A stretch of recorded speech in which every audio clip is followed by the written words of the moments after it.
Hi everyone, in today's video I'm going to be talking about how to prepare for performance reviews at work, and I'm going to be taking you through some of the important tips and tricks that have been helpful for me in getting through the performance review cycle, and basically putting your best self forward for the process.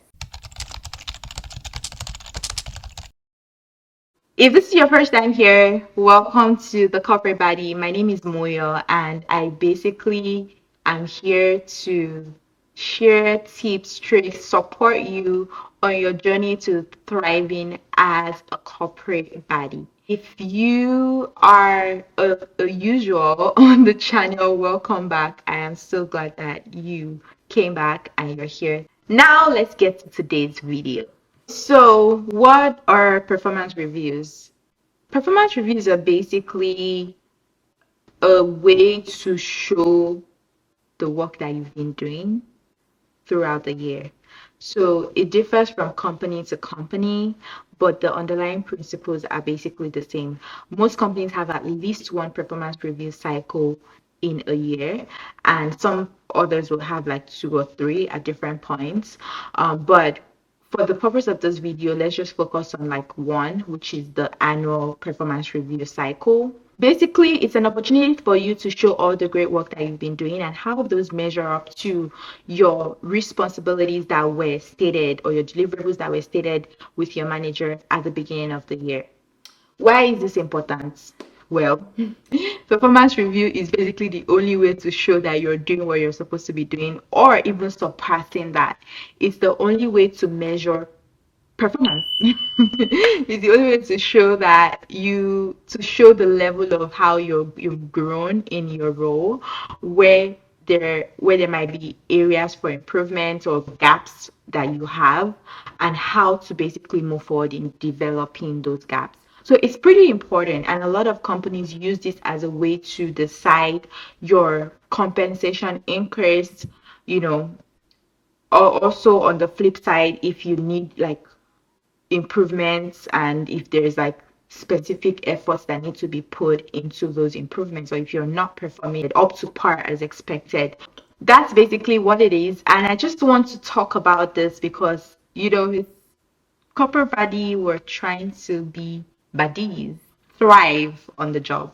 The first thing I would say is that performance reviews should be ongoing for you as an employee and an ambitious person, which I'm sure you are. That's why you're watching this video. Make sure that you are having ongoing conversations about your performance. There shouldn't be anything new to you, or at least there should be very few things that are new to you during your performance reviews. And I want to say that you should take charge of your career. You should be in the driver's seat. Make sure that you're collecting those feedback, the, you know, having those ongoing conversations throughout the year with your manager and with other folks around you, people that you work with. Having a clear understanding of your responsibilities, very very important. I've talked about that in one of the videos about what to do when you first start your new job, and I will link that here. Your first 90 days on your new job, you should have clear understanding of your deliverables of your work, what you need to do, and then understand how success is measured. How do you know that these things have been done? What is the definition of done? What's the definition of surpassing expectations or going above and beyond with expectations? So these are the things that you need to be talking about with your manager when you first start, so you have a baseline to start with. Like, okay, so this is what this is going to look like, and this is how I'm going to plan and work towards it. Document those in written form. Make sure you're documenting everything. I cannot overemphasize the importance of documenting your job, especially as a project manager, but generally speaking, document it. And then I usually keep a kind of like a journal of my work, because performance reviews are done once a year and it's very, very easy, trust me, to like forget like things that you've done. I've been there, done that. Like, you you spend like a whole year working on different things, and then performance review comes around and you're like, wait, what did I actually achieve this year? Yeah, it's a thing. So make sure you're keeping a journal that's helping you, like you write down like achievements that you go that you have throughout the year, things that you do, challenges that you even face. Write all of those things down and just keep a log of them. Um, and then make sure to also get like micro feedback from both your manager and important stakeholders that you work with, people that work very closely with you, because most likely these people would also be required to provide feedback during performance reviews. For me, for my current company, we are expected to get like a 360 feedback, which means you're getting feedback from your peers, from like people that are up there, people that are, that you work with and all of that. It doesn't even have to be anything formal throughout the year. It could just be, hey, we just finished the project. What did you think? Is there anything you feel like I could have done better? It's always helpful when you put it that way. People are less likely to like sugarcoat or to be defensive. So just kind of like asking like a very like neutral tone and relaxed form so they don't feel like they're being put on the spot. Get feedback ongoing, and also make sure that your manager has visibility to your work. They're going to be the ones that are um, advocating for you in rooms that you're not going to be in. They're going to be telling leadership that, hey, this is the work that Moyo did, and this is how she made a difference on in this role, and these are the skill sets that she brought to the role. This was how she went above and beyond for this so and so project.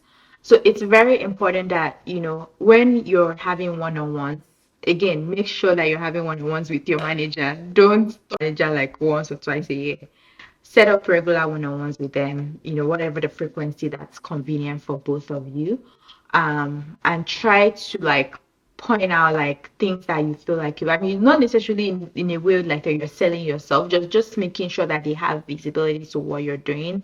Could be just an FYI thing, like, hey, FYI, I did this, I did that, I did that. And the higher you go in your career, the more it's difficult, the easier it is for you to just wave over this and not realize that your manager actually doesn't know what you're doing, because your manager might have so many people reporting to them, and you're a senior person, you're expected to have a level of ownership for your projects. So make sure that in whichever way or form that looks like, you're getting visibility into the work that you're doing.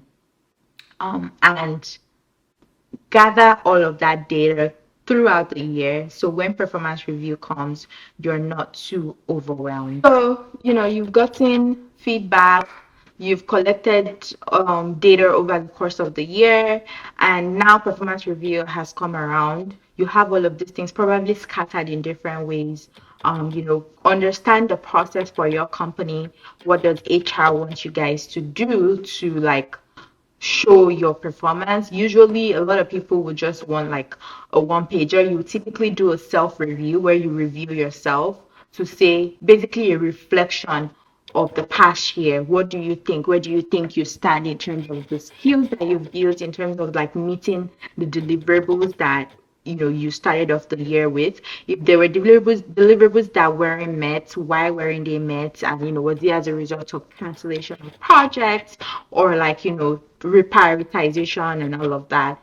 You need to be able to identify that. So you now bring all of the data that you've collected together and write a story, like a one pager works, two pager, whatever, based on the guidance of your manager and HR, and just try to review, highlight your strengths, highlight how you, by being in that role, how you've contributed to the growth of the company. Make sure that you're writing impact statements, like talk about, things that you have done, and not just the doing, but how those things have been impactful to the bottom line of the company, to the bottom line of your organization. And just try to paint a picture, write a story that flows together. Like, okay, these were my deliverables, this was how I achieved them, and this is how these things made a difference to my group, my team, my organization, my company. Do that and then get a first draft. You're basically selling yourself, oh, like literally you're selling yourself because you want somebody that didn't work closely with you, maybe someone that's 2, 3 levels above you that's gonna take that document and read it and say, oh, that I see the contribution that Muyo brought to this team. Or maybe you're moving internally within the company, you want someone within the company that has no visibility to your work, but just based on that for that one page that they can kind of see what you've done or understand what you've done. So not too detailed, but detailed enough to show impacts. And then you also want to talk about areas for improvement. You don't just want to toot your horn and like say, I was good, everything went great this year. No improvements. No, that's not practical. Everybody has areas for improvement. So think hard and deep about challenges that you faced during the year and things skills that you feel like you can be better at, that you can grow. That way your manager is able to properly mentor you and give you like practical steps and things that you can do to actually improve those skills, and they might even identify those things for you as well. So that will come in when you have a one-on-one conversation with your manager about your self-reflection, which is what I did, or yeah, what I've done so far. I typically just have a conversation through the reflection, one pager, 2 pager, whatever that I wrote, and we'll talk through that and get like thoughts and opinions from your manager as well.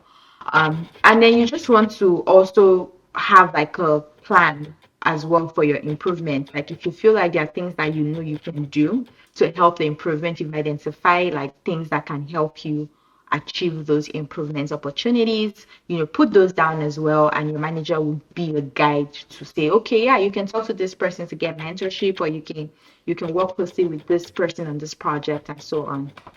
So yeah, those were like things that were helpful for me during performance reviews. Yeah, basically, I hope that helps. I hope that as you're going through performance reviews, it can be a very nerve-wracking process, and like a lot of people are usually very like anxious during performance reviews. It doesn't have to be that way if you've been having conversations throughout the year and you kind of already see where you're heading, things that could be improved before it's too late.